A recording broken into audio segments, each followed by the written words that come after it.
After weathering a bit of a dark age in terms of new software, the Nintendo Wii's enjoyed a creative resurgence over the last several weeks, spearheaded by a batch of bold exclusives striking a new balance between innovation and tradition. But you know, in terms of trying something radical, in terms of giving a fresh take to an established concept, even the platform's most conceptually ambitious efforts may pale in comparison to this one. This is the aptly titled Disney Epic Mickey.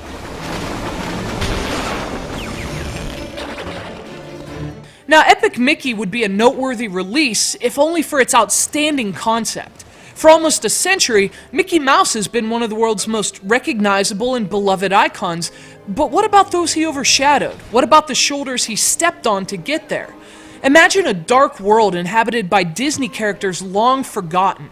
This is the world of Epic Mickey. The mouse's curiosity gets the best of him, and he finds himself trapped in a cartoon world that's being pulled apart by paint on one end and paint thinner on the other.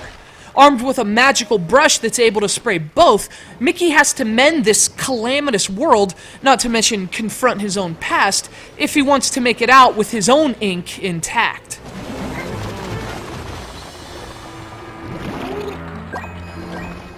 Obviously, that premise can be summed up in one word: face-meltingly cool and awesome. But what's more important than the game's sophisticated plot is its actual gameplay. Epic Mickey is a hybrid 2D, 3D platformer.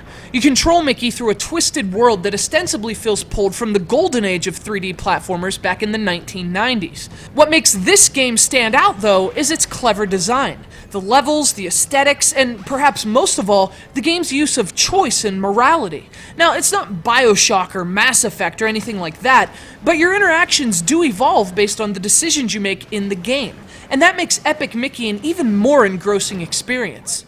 Now, the bulk of the game takes place in these bizarre 3D environments, these surreal worlds that feel like the imaginations of Tim Burton and Walt Disney are about to tear each other apart.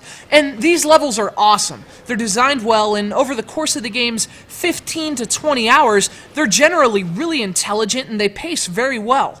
But serving as segues between these long 3D levels are these incredible 2D levels. Mickey is transported back to his earliest cartoon shorts, and you're literally platforming through 1947's Mickey and the Beanstalk, and, as you see here, 1928's groundbreaking Steamboat Willie.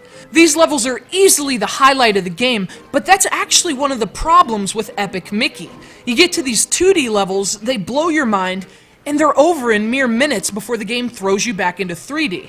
Now, as I said, it's not that the 3D stuff is bad at all, it's good stuff. It's just a bit contrived at times. We've seen this kind of platforming before.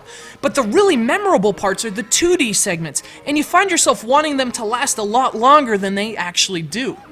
But perhaps the biggest problem with Epic Mickey is its camera. You have to manually manipulate the camera during most of your quest, and that can get really frustrating. But seriously, don't let that dissuade you in the slightest from picking up this game. This is a fiercely clever and intelligent platformer that manages to both redefine Mickey Mouse and bring him back to that mischievous persona so typical of the character in his formative years.